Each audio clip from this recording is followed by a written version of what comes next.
Good morning. I'm Chris Sullivan, a member of your Board of Trustees, and I also serve as your treasurer. My pronouns are she, her. I'm a short white woman with gray hair in my early 70s, and today I'm wearing a pink and black print shirt with black slacks. Our speakers provide visual descriptions to welcome people with visual impairments and those listening online. Please take a moment to silence your cell phones.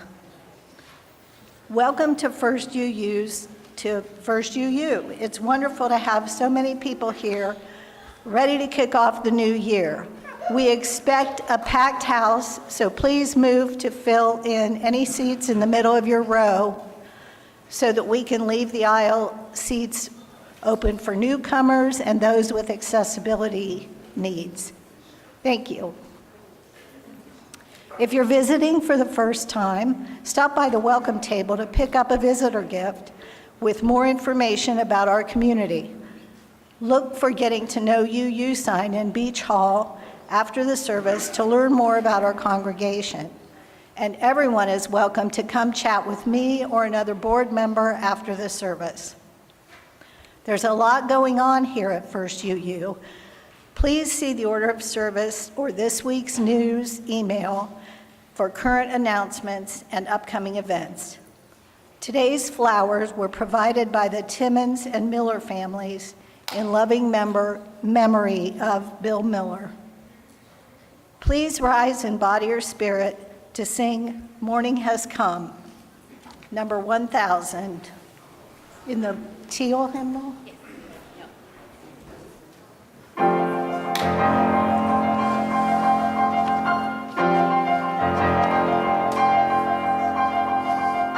Morning has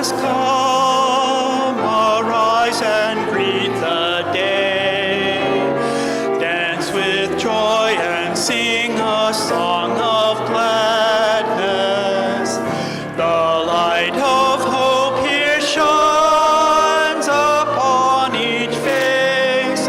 May it bring faith to guide our journey home.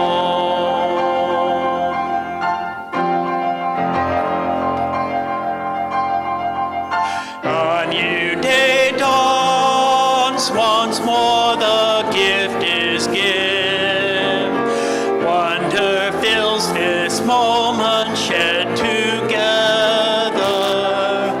The light of peace here shines upon each face. May it bring faith to guide our journey home.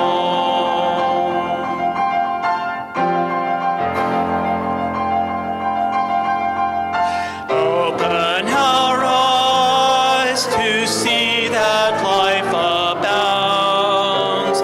Open hearts to welcome it among us. The light of love here shines upon each face. May it bring faith to guide our journey home.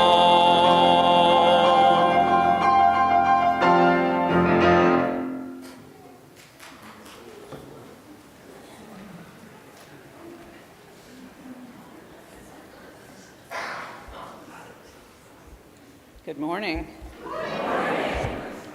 I'm the Reverend Dr. Teresa Cooley.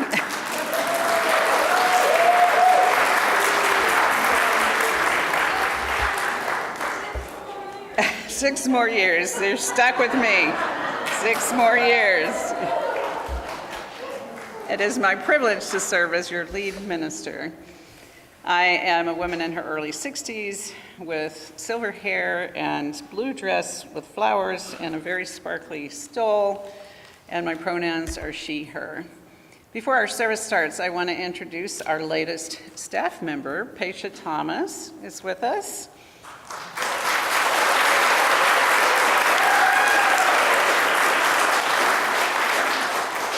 Paisha is a student at the Methodist Seminary here in Columbus, and so she'll be doing her field education with us. She'll be our Justice and Equity student minister, working to try to help us figure out what we need to do with Amanda's position as we go forward, as well as really working deeply with us on our equity efforts. So thank you, Paisha, for being with us. Very exciting.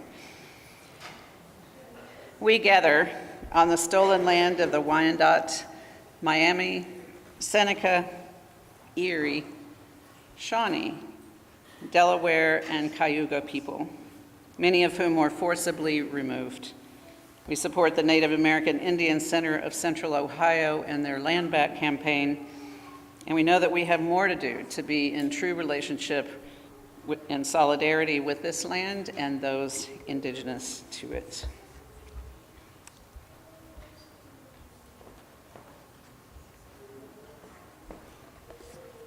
Good morning. I am the Reverend Kelly McNeil. My pronouns are she, her, and I serve as your minister of congregational life. I am a white woman in her mid-30s with long purple hair, and I am wearing a blue and purple stole, and I am wearing a blue dress. Let us enter into the spirit of worship with these opening words by Monica Jacobson Tennyson.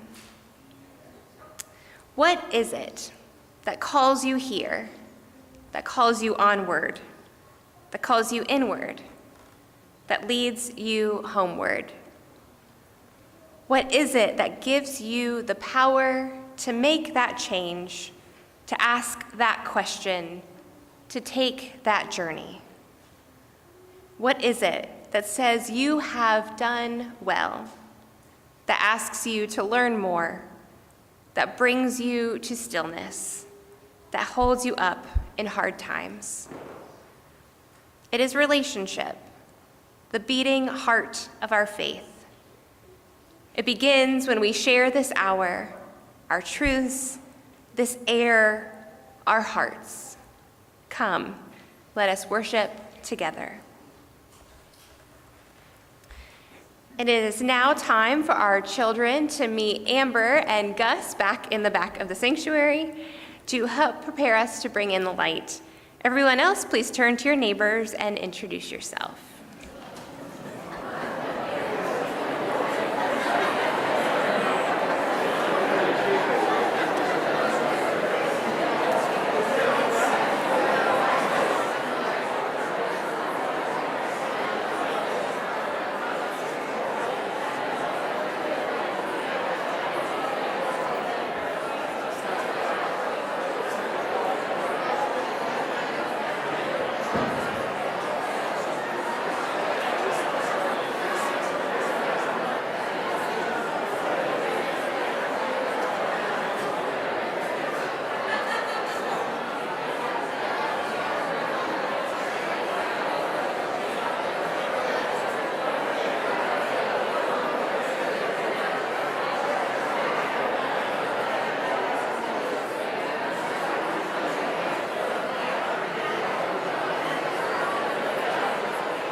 I know, it's great to see everybody again.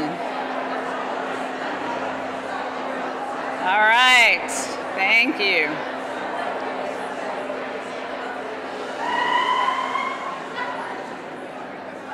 I can always rely on Myra to get everybody's attention. It is now time for our children to bring in the light.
Thanks, Nathan. It's Nathan's birthday today. Happy birthday.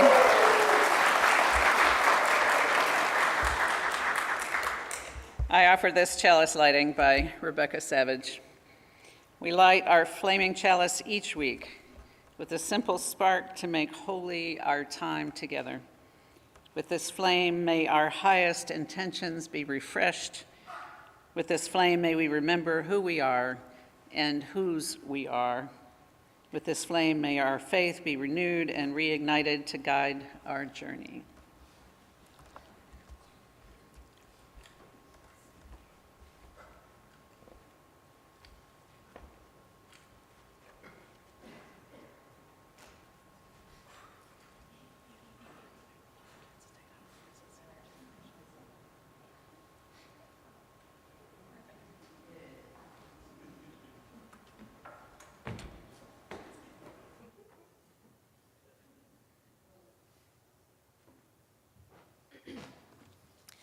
Thank you, Piper, for your help lighting our chalice this morning. Good morning. Good morning. I'm Amber Scott, your Director of Religious Exploration, and my pronouns are she, they. I am a white femme millennial with wild and wonderful wavy hair. I'm wearing a light-colored striped dress and a blue shawl. Today is an all-ages service. Children and families are welcome to stay here in the worship center the whole time. This means that we need everyone to work together to be welcoming and kind to one another. There are no Sunday school classes today, but infant and toddler care is available in room 101. Families are invited to pick up a busy bag from out in the gallery or to explore the quiet toys in the We Worship area and Sloter Lounge. And if you need a break from the service, children accompanied by an adult are welcome to check out the games and craft supplies in the cabinets by the kitchen. Today's story is called 100,000 Welcomes, written by Mary Lee Donovan and illustrated by Leanne Cho. Welcome, friend, welcome. Dear neighbor, come in. No stranger dwells here, I greet you as kin. The door is wide open, come in from the storm. We'll shelter in place, break bread where it's warm. Hellos and how are yous, ancient and young? I bow to your spirit, Salamat Datang. Alan wasalan, bienvenida. Kuan Yin, I greet you in sunshine or by light of the moon. My house is your house, O most honored guest. Yokoso, Shagoto, may our meeting be blessed.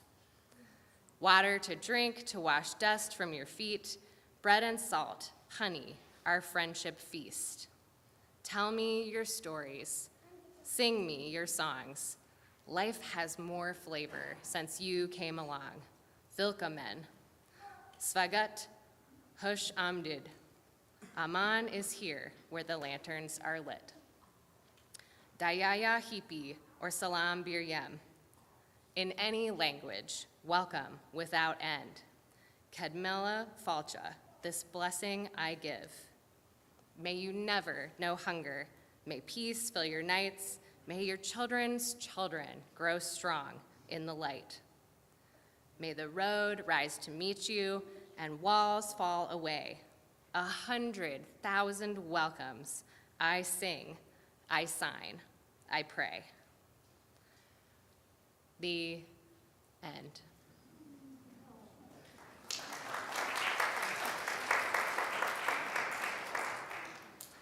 As we recommit to a new year together in community, our lives mingle like hopeful drops of rain, running together into streams, and like the mighty strength of many rivers joining together in a new ocean of possibilities. Please remain seated with hands over your hearts as we sing and Rejoice, number 395, to sing our beloved children back to their families and back to their seats. And rejoice, sing and rejoice. Let all things living now sing and rejoice. Sing and rejoice, sing and rejoice. Let all things living now sing and rejoice. Sing and rejoice, sing and rejoice. Let all things living now sing and rejoice. Our Share the Plate partner for September is the League of Women Voters, a nonpartisan grassroots organization working to protect and expand voting rights and ensure everyone is represented in our democracy. I'd now like to invite Sophia Lombardo to come up and share about the impact they have on the community.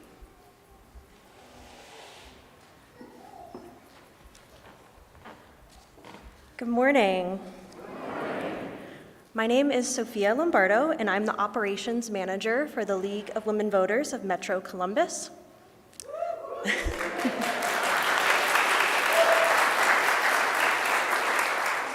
My pronouns are she, her.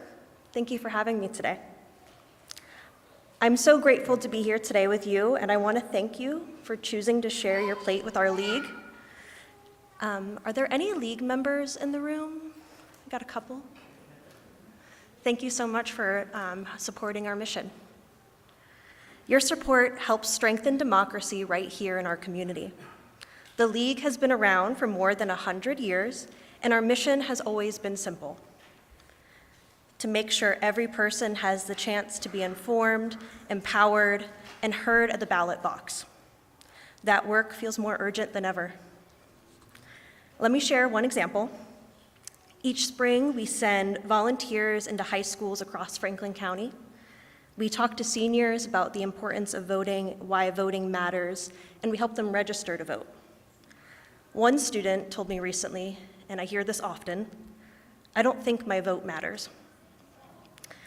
But now I feel like I can make a difference." And that's the power of our work, planting the belief that every voice really does count. But our work doesn't just stop at schools.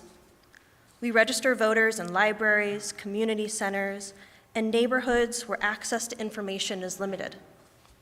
We publish trusted, nonpartisan tools like vote411.org and our voter information bulletin, which thousands of people in Franklin County rely on each election.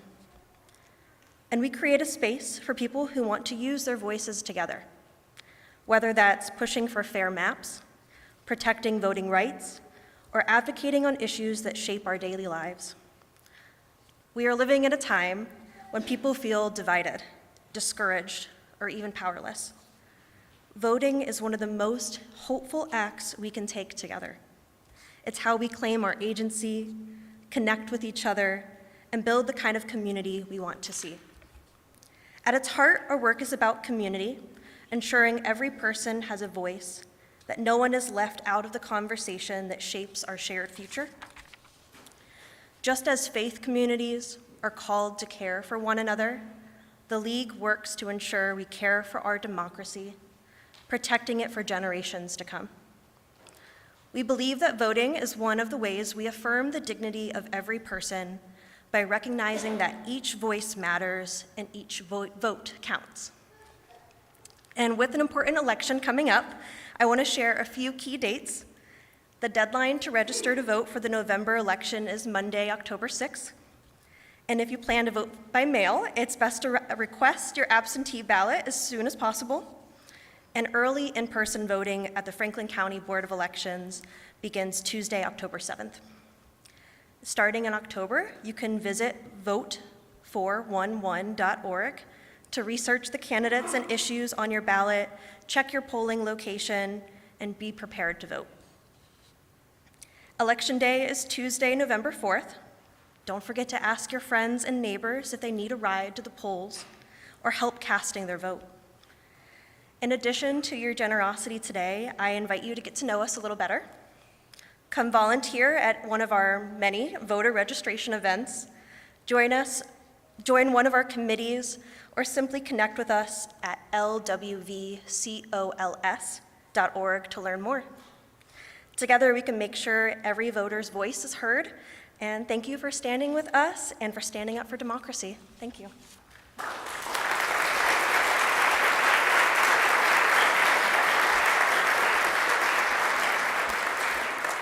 The offering will now be gratefully received. In addition to passing the basket, you can text to give, scan the QR code, or visit firstuucolumbus.org/donate. Thank you for your generosity.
Today's pastoral listener is Sue Ann Farnlarker, that she forgot about.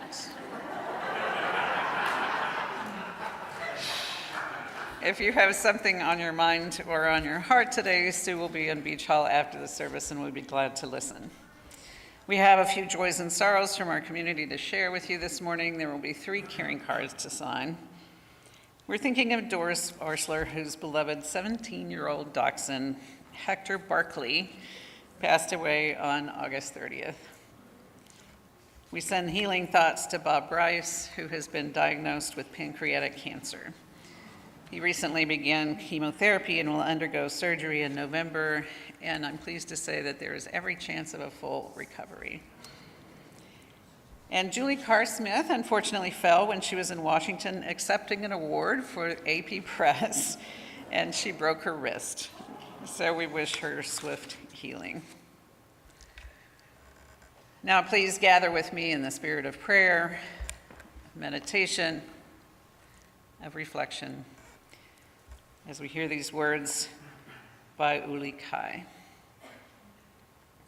Maybe our tears will become oceans, and maybe our oceans will carry the others. And while we carry the others, we will grow stronger. And when we grow stronger, we will begin to lead with love. And when we lead with love, we will build more bridges. And when we build the bridges, we will create an atmosphere of peace. And when we create an atmosphere of peace, we will feel more hopeful. And when we feel more hopeful, we will feel less alone. And when we start wondering if we are more the same than we are different, maybe we will feel a small glow of light begin to grow. And once that small light begins to glow, that is where everything changes. I'll ring our temple bell as we enter into a moment of quiet reflection.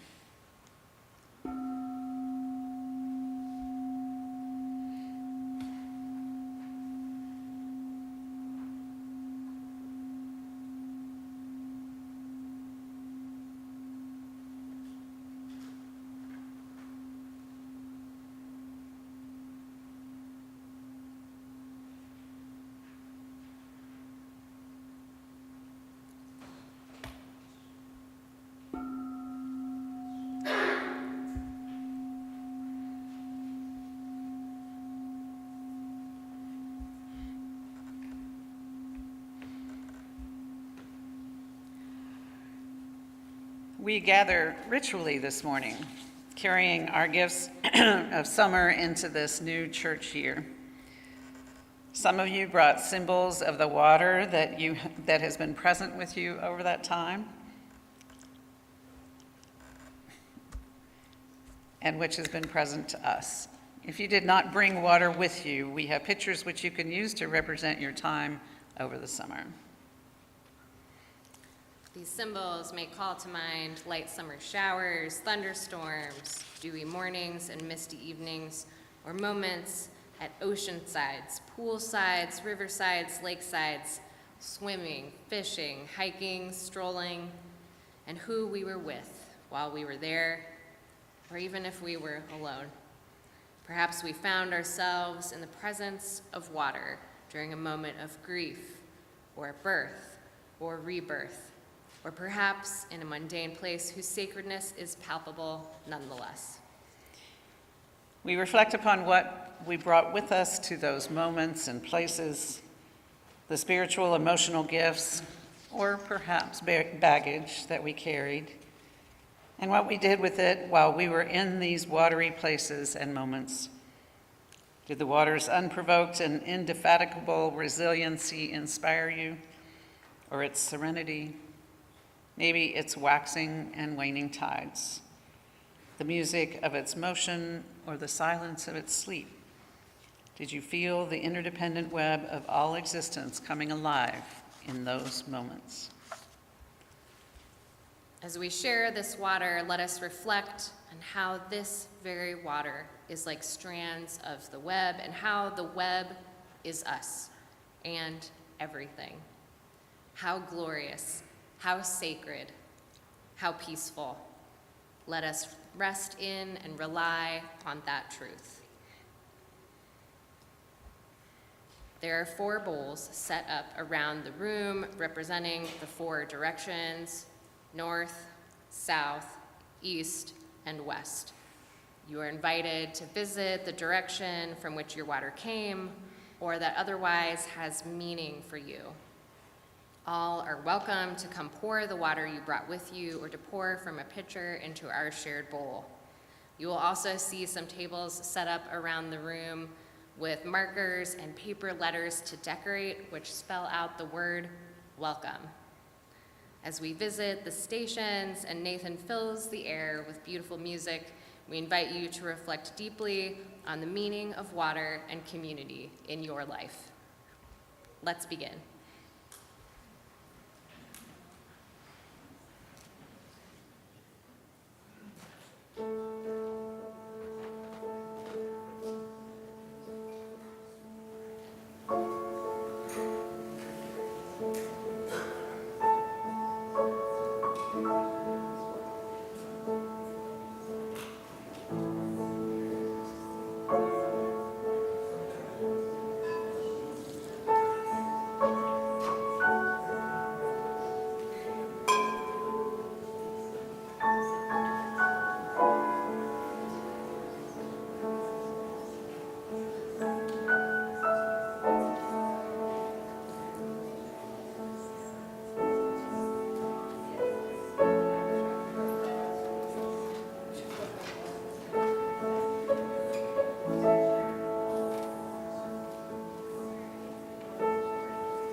This weekend, Unitarian Universalists across the country are coming together to participate in their own versions of water communion and ingathering.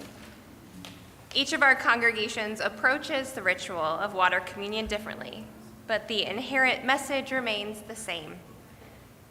After a summer in which many of us scatter into our various summer activities and adventures, we once again return to this sacred space, this covenanted community in which we find strength, hope, resilience, and love.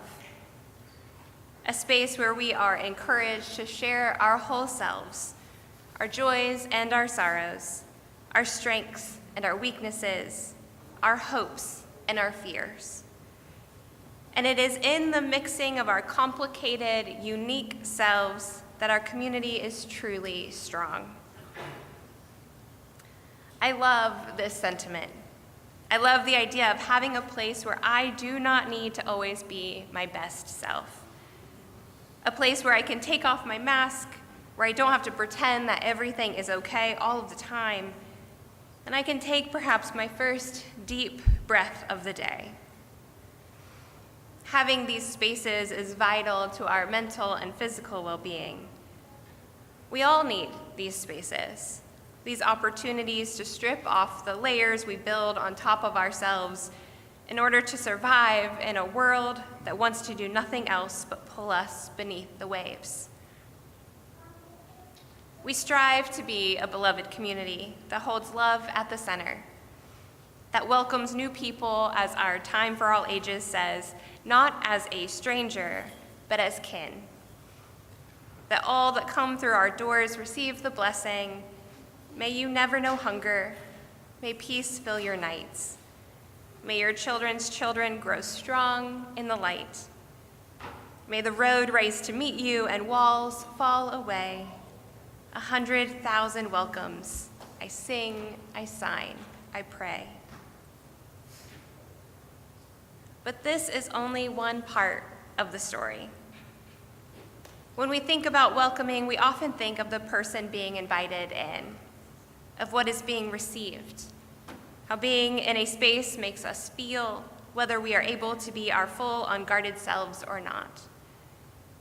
We often forget the narrator of the story, the person doing the giving, the preparing, the listening, and learning.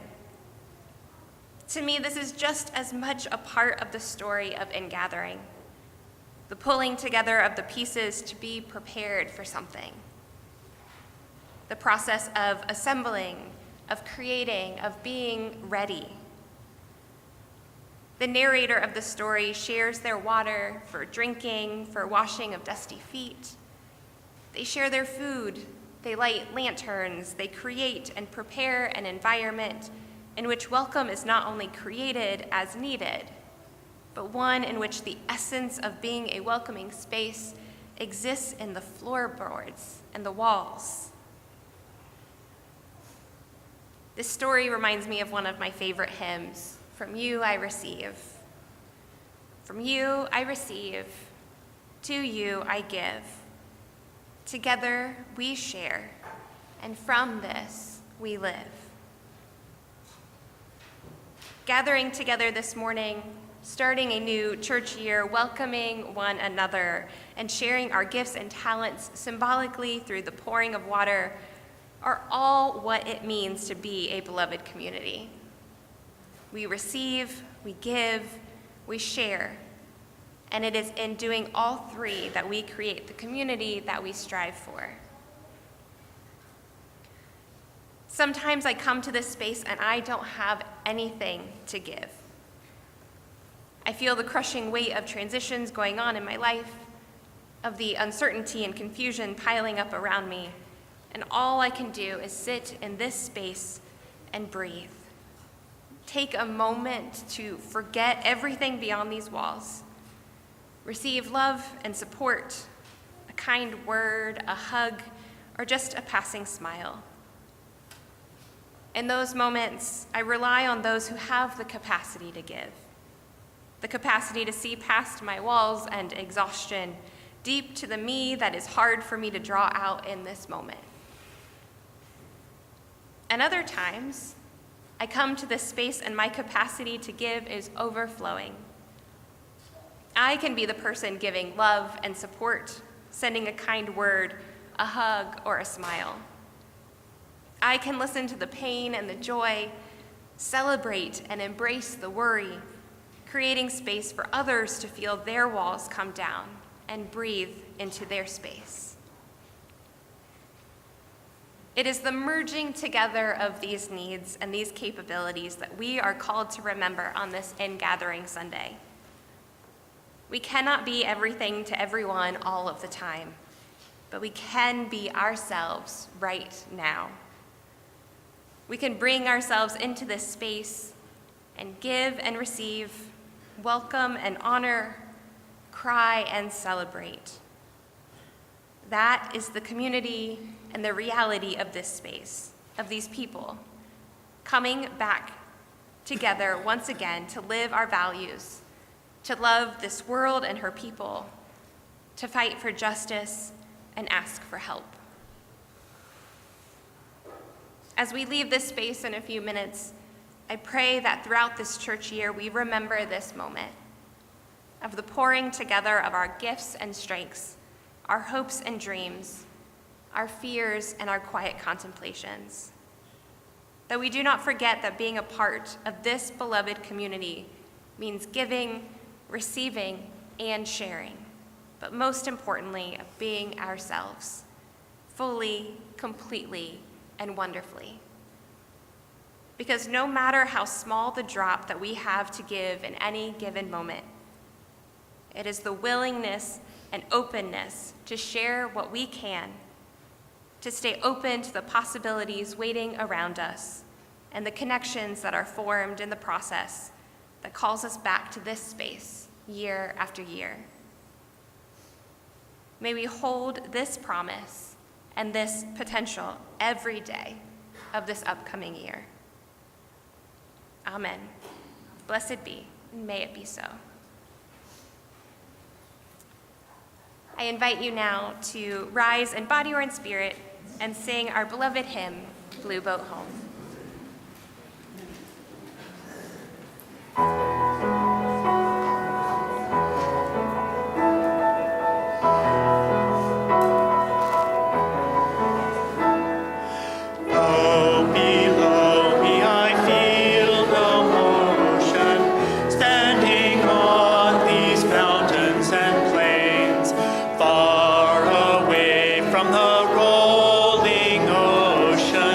Still my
words come from the Reverend Joel Miller. Let our lives be a prayer that waters dry souls, mends broken hearts, refuses to be terrorized, seeks this world's beauty, and carries us through its storms. And now let us extinguish our chalice together. We extinguish this flame, but not the light of vision, as we go forth